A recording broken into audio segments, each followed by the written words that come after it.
And so it's like this balancing act of, how do we get these molecules that we know can do good for us to our skin, and how do we get them to the place in the skin that they need to get to do what we need them to do? So when you have beauty influencers that are saying use 9 different products in the morning and 9 at night, and you're piling those on, how in the world are the actives on the 9th ingredient or the 9th product getting into the skin? They're not. And so the premise here is that if you look into the skin biome, a lot of the things that you're trying to do with skincare can be done by the ecology of your skin if you leave it alone.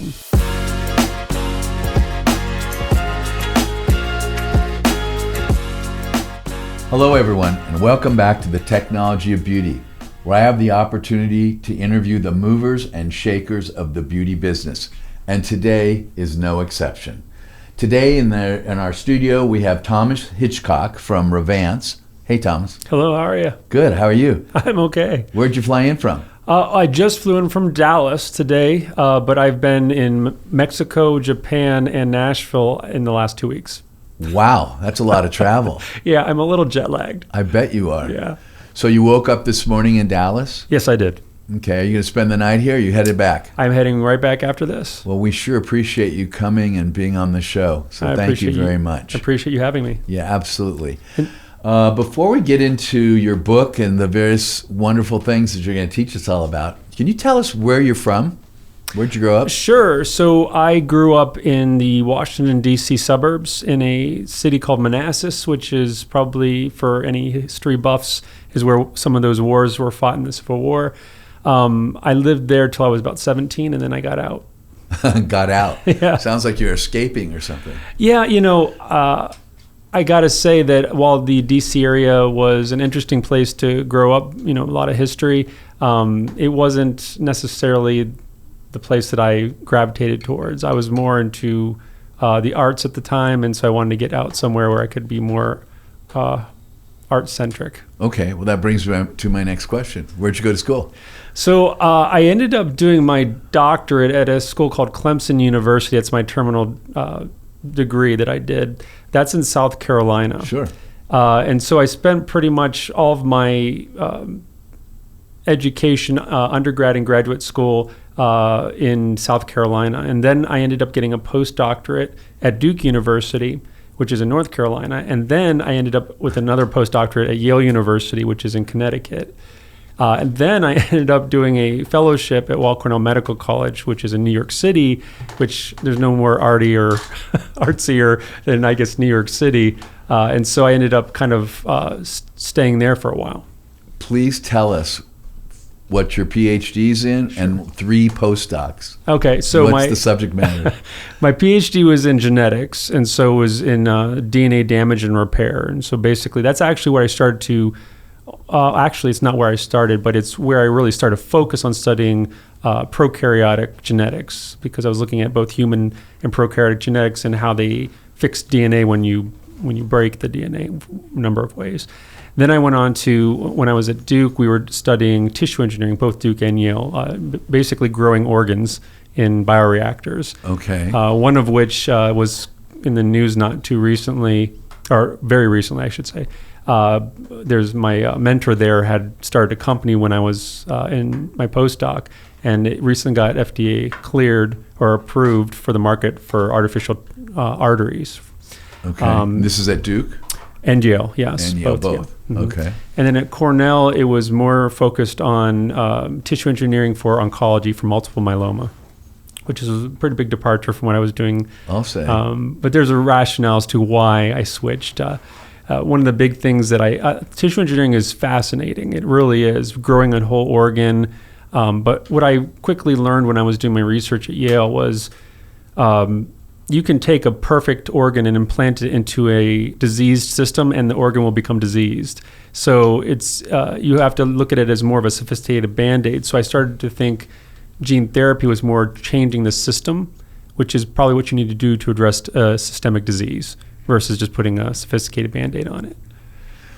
Well, I have a million questions, but first of all, this is a long ways from the arts. You told us earlier Yes, you left is. DC because you wanted to be more artsy-fartsy, and now you're talking about high-level genetics and tissue engineering. Yep. Connect the dots for us.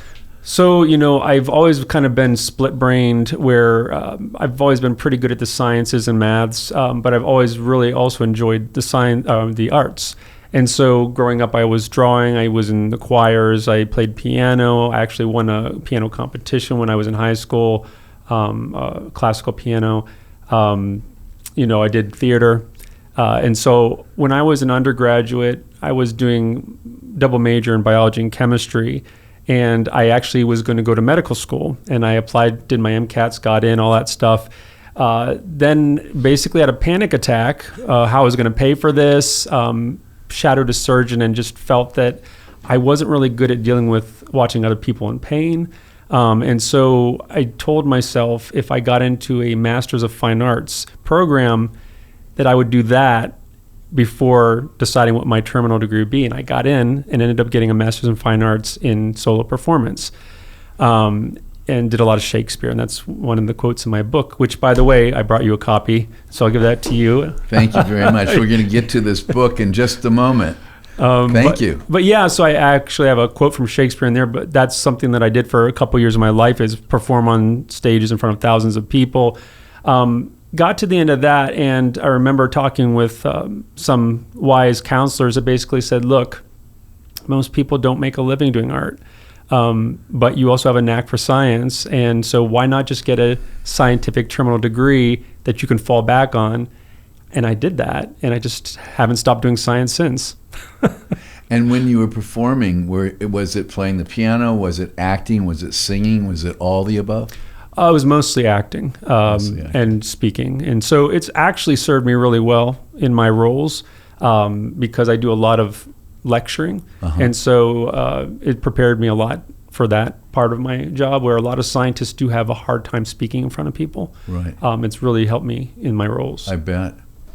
Okay, well, what was your first job after all of these degrees? I think I've counted 5 degrees now, or 6, actually. Job, so because they all were kind of jobs in their own rights. Sure, that's what I hesitated. So what did you do before before Crown? For Crown. How about that? So I cut my teeth in the aesthetic industry after my fellowship in New York City, and I joined a company called Soneva Medical. Okay. I didn't last long there. It just wasn't the right place for me. But about a year and a few months, ended up being recruited by the same boss that recruited me to Soneva. She had left and gone to a company called Althera, and I called her up and to see how she was doing, and she said, "By the way, I'm recruiting for this company now." So I ended up going to Althera.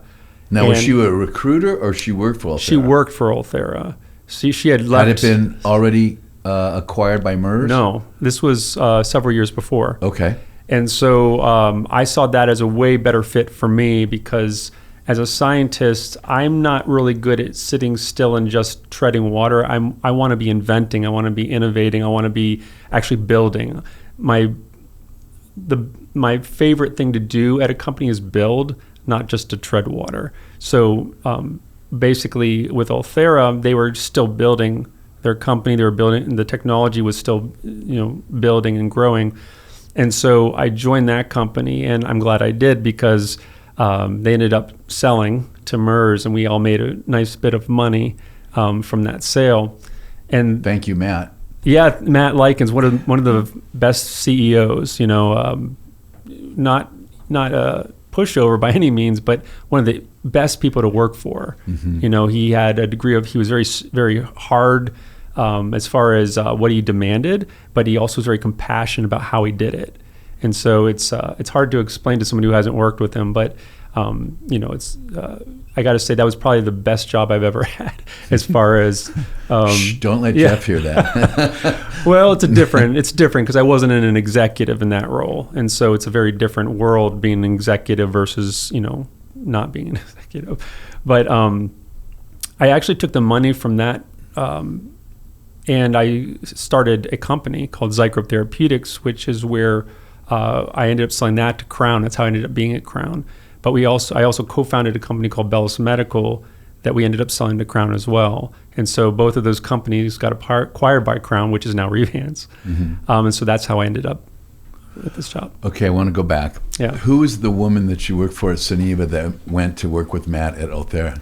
Her name was Lisa Micel. Okay, I know She's a PhD. She now works at, I think, Acorn.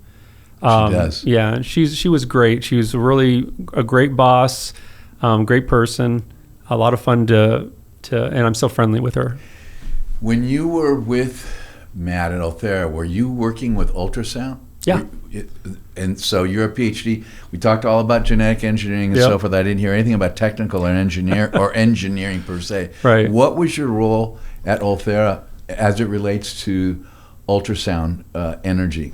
Yeah, so it was new to me. Ultrasound as a discipline was new to me when I joined the team at Ulthera. Really, my role there was initially as an MSL. Can you explain what an MSO is? Sure, a medical science liaison. It's basically a scientist. Usually they have a doctorate, or sometimes they have nurse practitioners or something. But basically, it's a way for the company to liaise with the physicians or the nurses or the estheticians that they sell to. Mm-hmm. And it's more of a technical, non-sales or non-commercial role that they can bounce questions off of from a more technical perspective that salespeople typically can't address because they either can't for regulatory purposes or they just don't have the education. Mm-hmm. And so that was originally what they hired me for. But I'm very much not... I'm willing to just kind of like sit on my hands and not do much. And so what I did was I identified some of the things that I felt we could do with Ultherapy. So for instance, once I learned how to read ultrasounds, I identified that I felt that they were not using it as optimally as they could because they had the ability, one of the things that their IP allowed them was to actually see the tissue that they were treating. Yet they were basically using the same protocol on everybody.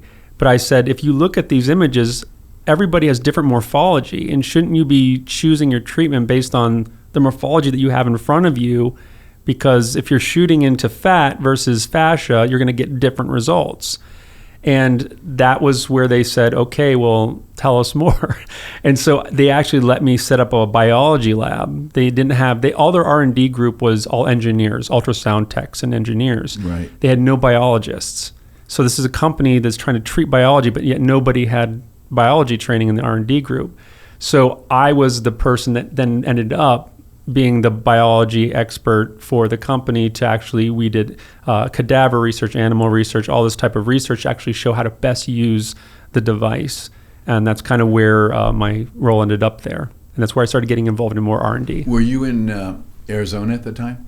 I didn't live there, but that's where I did all the research. I actually lived in Manhattan when I started the role. And then I moved on the tail end to San Diego, which is where I started Zycrobe Therapeutics.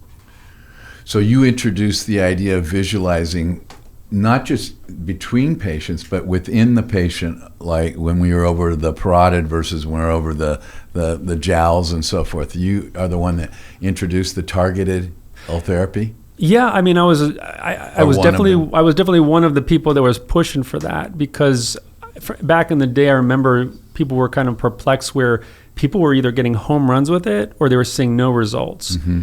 And it's kind of a weird phenomenon. But then I started to ask the question of, well, why do you think that is? Well, it's because if you look at this guy with a high BMI that's a male, has a 1.5 millimeter thick dermis, and you're doing the same treatment on a female who has a low BMI that has a 0.5 millimeter dermis, you're going to get very different results. Mm-hmm. That's why you're getting that disparity. So really, you need to look at the image and choose how you treat them versus just a point and click.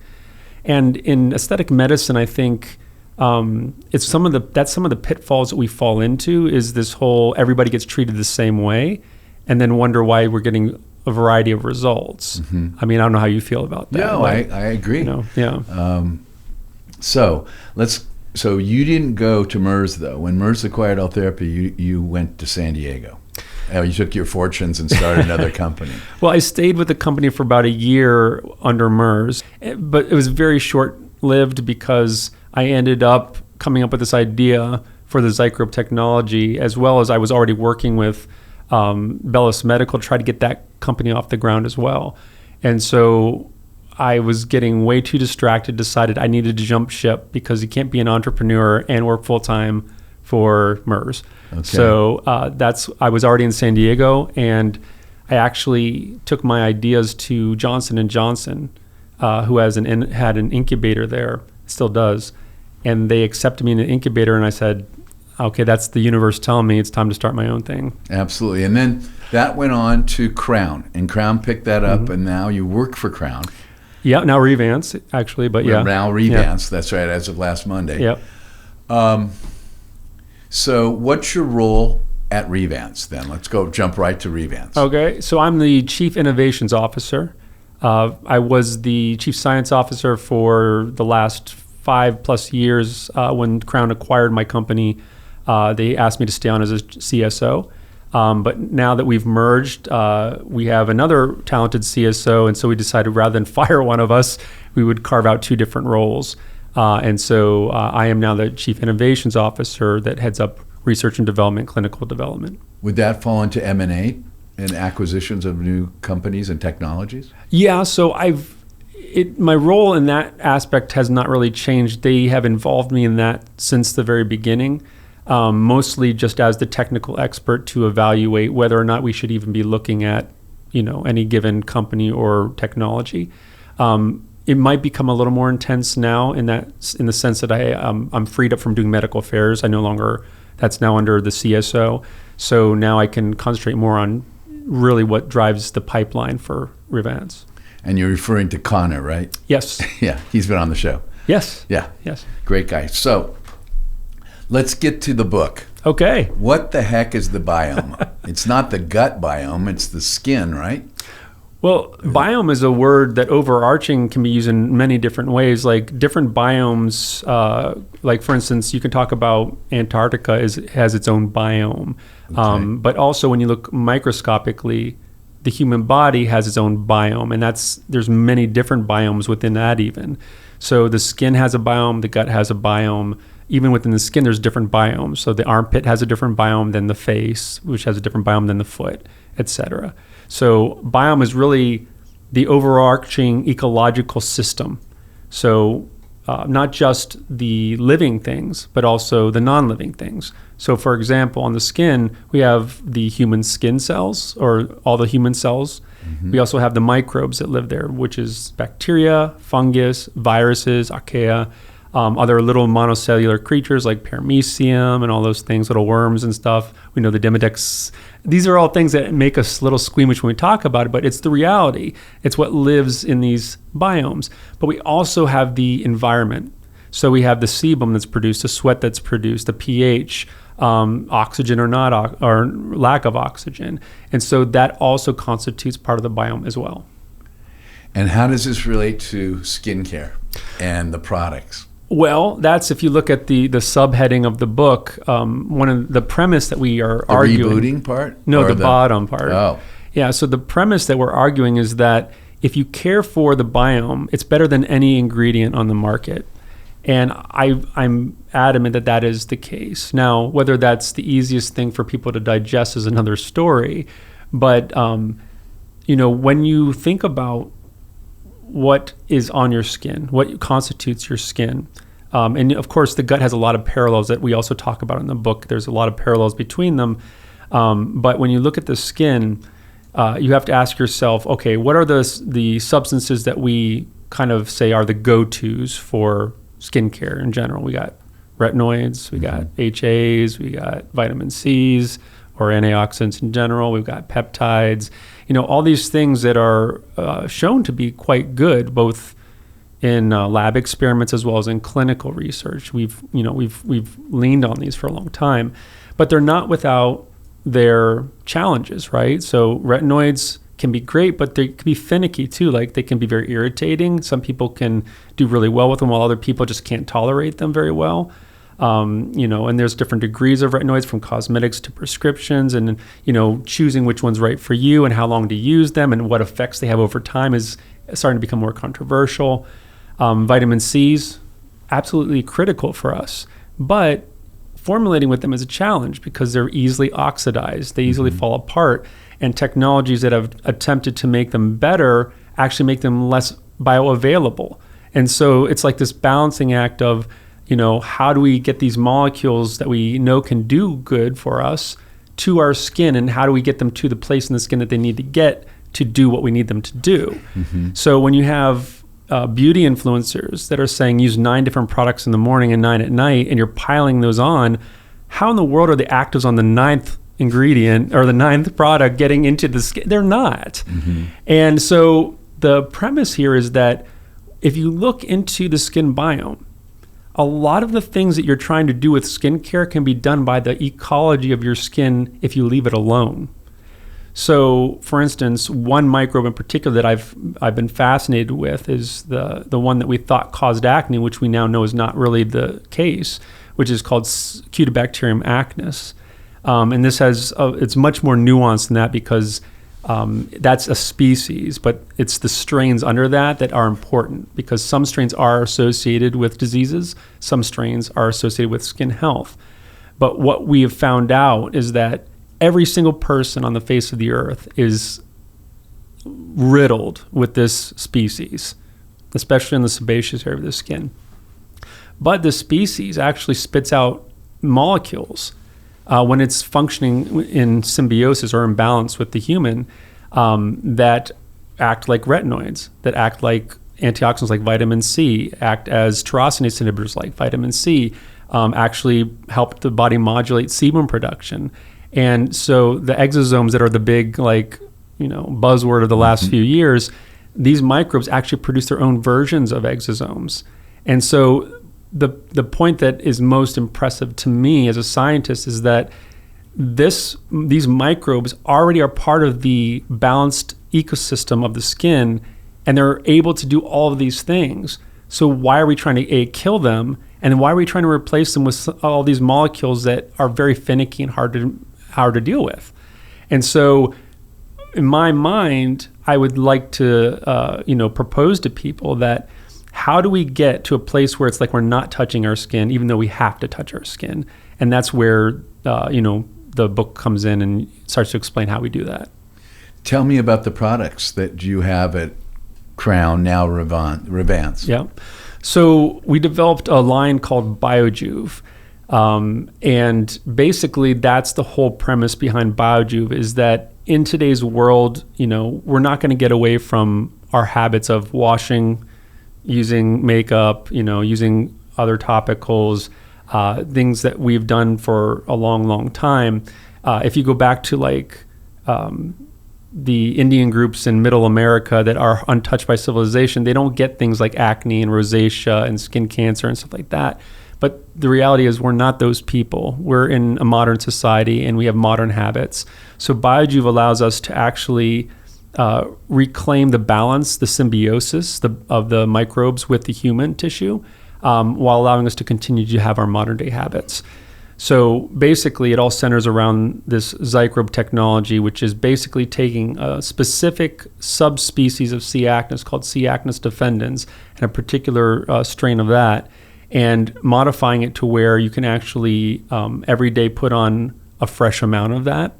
And then the rest of the products are adjunct products to basically support the ecosystem so that microbe can actually do what it's intended to do.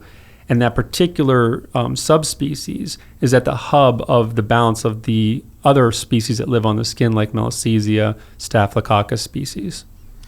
So we're basically, when we use the product, we're putting bacteria on our skin? As well as the ecosystem. As well as the supporting ecosystem. Yeah. So what they eat. What they eat, but also the pH, pH, all that stuff, the oils that are in there as well. What about these, like the peptides, like the trihex peptide with elastin that creates a better environment, and it gets rid of some of the old collagen elastin, also promotes new collagen elastin. Does the biome approach affect collagen elastin, or can they be used together?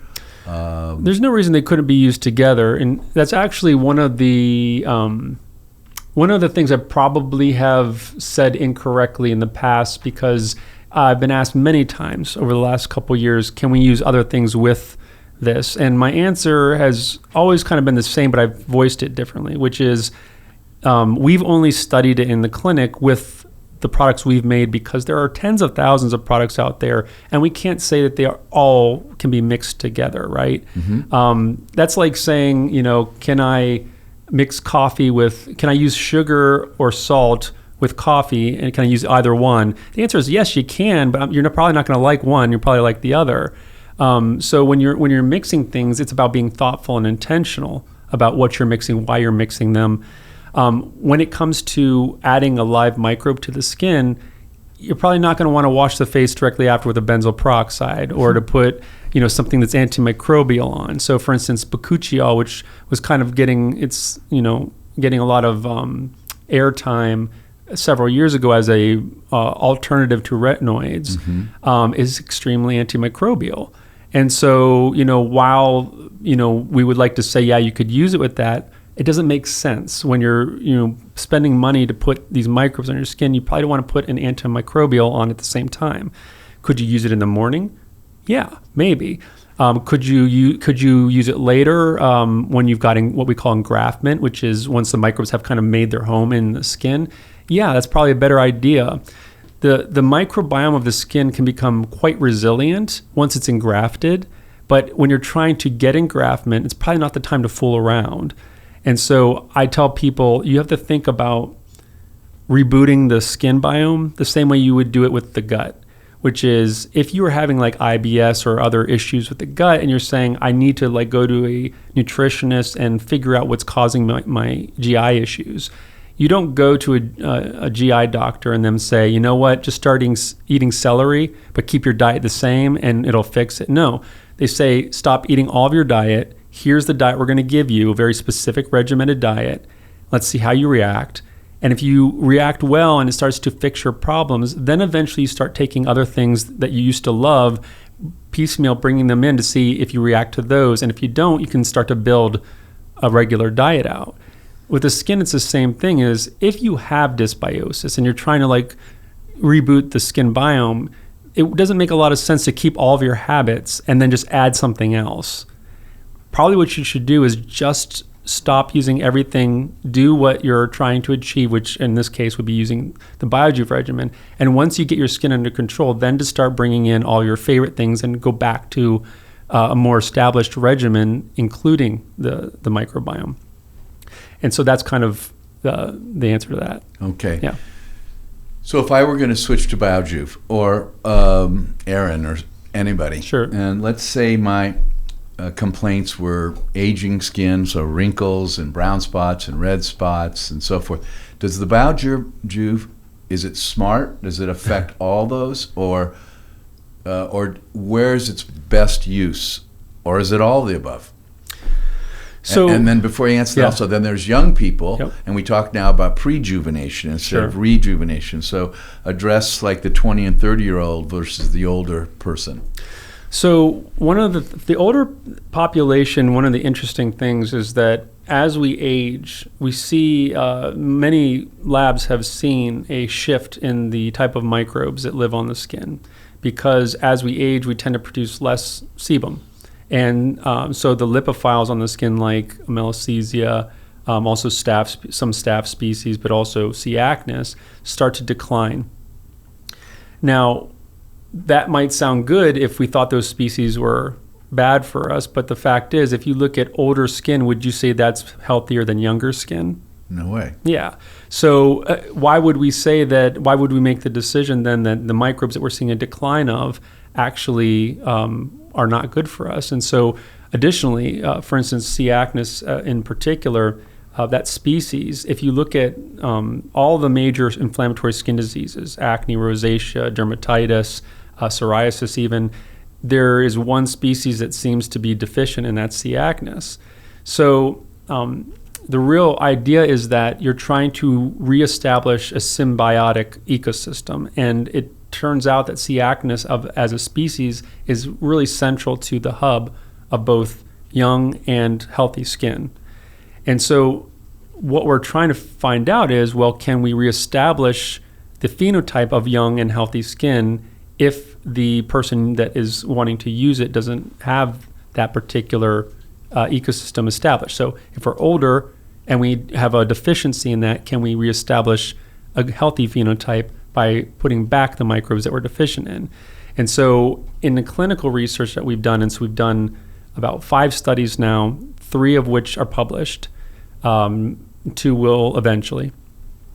We've seen that when we knew that we would get a more healthy ecosystem, but we actually measured things like pigmentation, fine lines and wrinkles, just the general things you do with aesthetics. And we were pretty shocked to see that even at 1 week, we were seeing improvements in all these different metrics that you mentioned.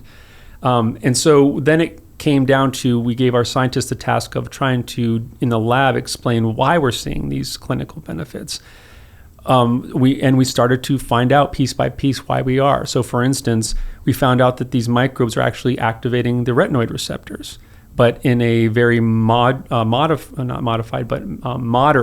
amount. So it's not like we're adding this huge upregulation of these genes. They're basically having a self-regulating way of handling skin biology. So for instance, these microbes want the oil of the skin. So they help coax the sebocytes to produce oil, but then they also secrete substances that help to reduce oil production. So it's this basically self-regulating mechanism of a push and a pull. But remember, it's not just a molecule. You're not just adding a molecule to the skin. It's a living organism that is actually reacting in real time to the environment and adjusting the way it interacts based on the environment. And so what we've seen is that these microbes not only activate the retinoid receptor, which causes upregulation of things like collagen genes, upregulation of IGF-1 for cell turnover, just like a retinoid would. But they produce a substance called propionic acid, which is a short-chain fatty acid, extremely healthy for the skin. And that particular fatty acid actually acts as a potent tyrosinase inhibitor, more so than a vitamin C would be. They secrete an antioxidant enzyme called ROXP, which this particular species is the only one that has this gene. And it is also a potent antioxidant, just as potent as vitamin C. But remember, this is being produced in real time 24/7 as needed versus a dosage spike as just when we put it on. Right. And then it gets oxidized or whatever. So as oxygen is invading the skin, this microbe is secreting it to, every time it gets one, it secretes more of this antioxidant. And so it actually becomes more of a steady state regulator of the skin biome versus this reactionary, like put something on when you need it. It's more of a preventative thing. Because remember, these microbes aren't doing this out of philanthropic type of sentiments towards us. They're doing it because they're trying to protect themselves. Right. And we just happen to be the recipient of this protection because it's a symbiotic relationship. We provide them with food, they provide us with protection. So we're smearing all these bacteria or microbes on our face to look better. Yeah. And in fact, they're living there in our environment, our skin, and creating a healthier skin environment. That's right. Do they actually sit on the stratum corneum, or do they penetrate through and into the dermis and subdermis? Or at what level do they stop in terms of how far do they go in? So interestingly, there's a scientist, I think he's also a dermatologist, he's an MD, PhD, his name is Rich Gallo, and he is in San Diego. And he, for a while, was on the same bandwagon as most people in the dermatology space, which C. acnes is a pathogen. Then I think he realized, and he just published a couple of years ago a paper about, well, not all of them are. Some of them are critical to health. And so he actually also published that when you look in the follicle of the skin, which he calculated that is 10 times more surface area in the follicle than on the surface of the skin. Also, there's no stratum corneum in the follicle, so therefore whatever's in the follicle has way more access to the human body than on the surface. And when you look at the bottom of the follicle, there's way more microbes there than on the surface of the follicle, on the shallow follicle. So what's happening here is that these microbes that are lipophilic, that are anaerobic, they tend to want to go where there's less oxygen and more lipid. So the bottom of the follicle becomes kind of the hub. Repository. Yeah. So we're talking about the hair follicle now. Yeah, Stanley. the hair follicle, yes. And so, but the interesting thing about the hair follicle is that it's constantly pushing things out, right? And so you have this biofilm of microbes that are there, but as the sebum and other things are being pushed out, so are some of these microbes. And so on the surface, you're always going to have this pool of sebum that is filled with these microbes that are from the follicle. However, they're more prone to try to stay in the follicle because they don't like the air. But when they're getting pushed out there, then they start to secrete the things to protect from the air, because now you have all these antioxidants that are being produced because they don't like the air, so they start protecting themselves. Got it. Very fascinating. And I could go on forever. Yes, so could I.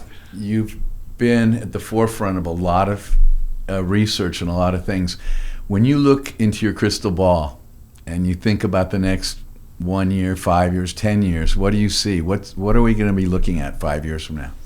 So I think for me, the most exciting kind of thing that we've researched and found out regarding the microbiome is that when you have a healthy and balanced microbiome, you respond to treatments other than topical treatments better. So for instance, surgeries, microneedling, lasers.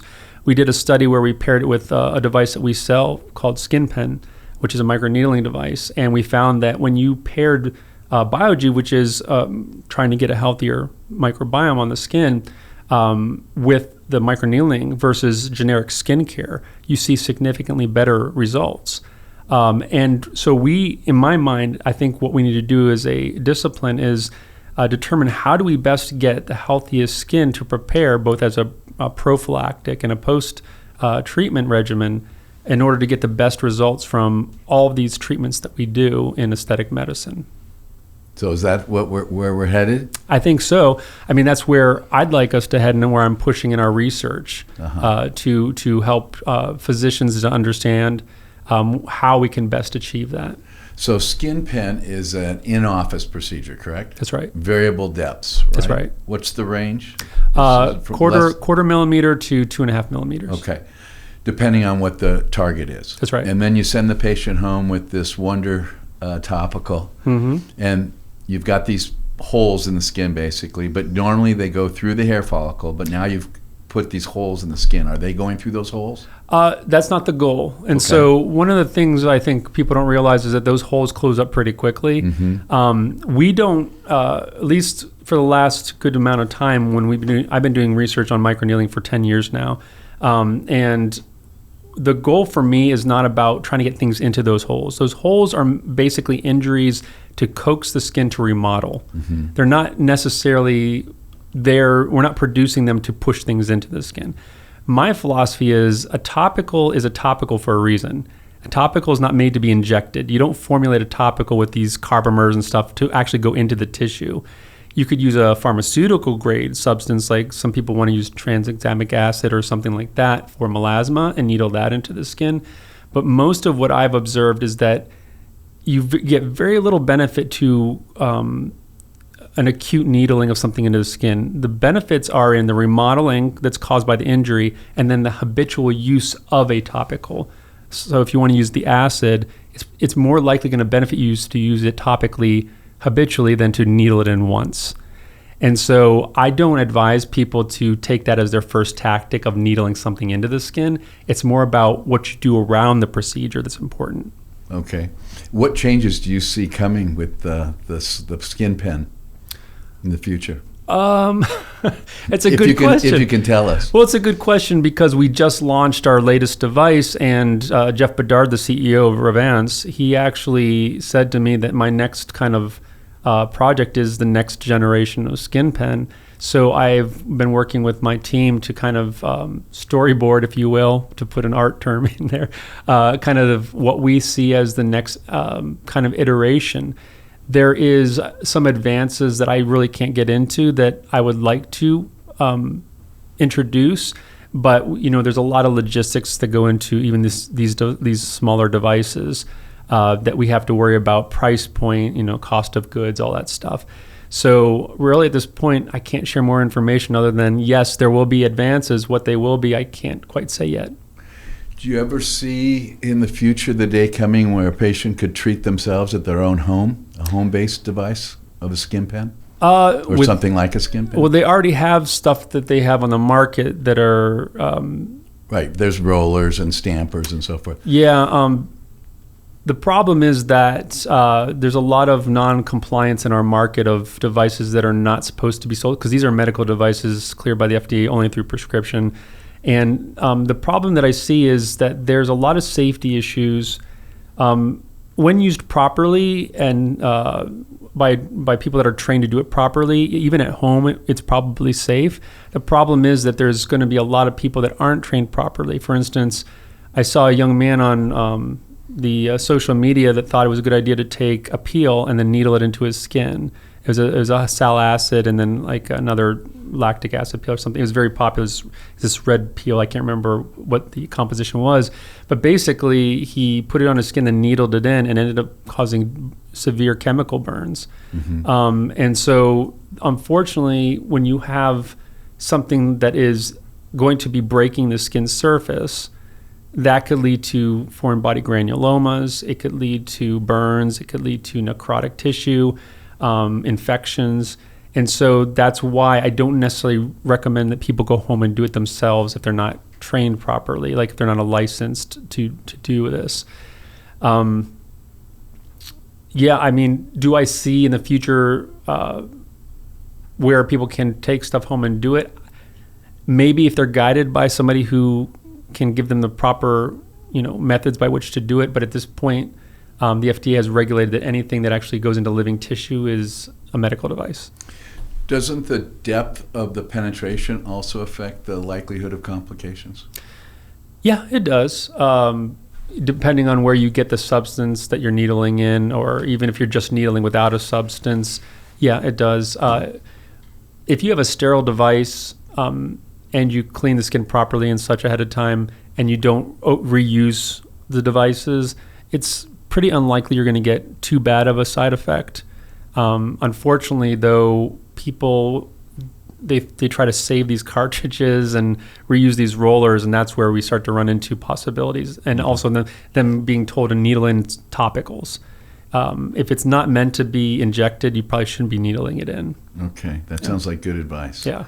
Well, Thomas, it's been an absolute pleasure having you on the show. Yeah, thanks for having me. And I could go on for hours asking you all about this, and I hope to have you back at some point. Sure. I'd love to see what you're going to do at Revance in the future, along with Connor and the team. Mm-hmm. Jeff at the helm, I'm super excited about. Yep. And he's been on the program also. Yes. So thank you for making the trip from Dallas. Thanks for having me. Yeah, you betcha. So everybody, thank you for joining us for this exciting episode of The Technology of Beauty. We could go on forever, but we don't have time. So thank you very much for joining us. And wherever you're watching or listening to us, be sure to subscribe and become a member of The Technology of Beauty, and go to technologyofbeauty.com and also subscribe. And if I have my way, I can maybe get Thomas to give, or Jeff to give us some product to incentivize you to subscribe. More about that later.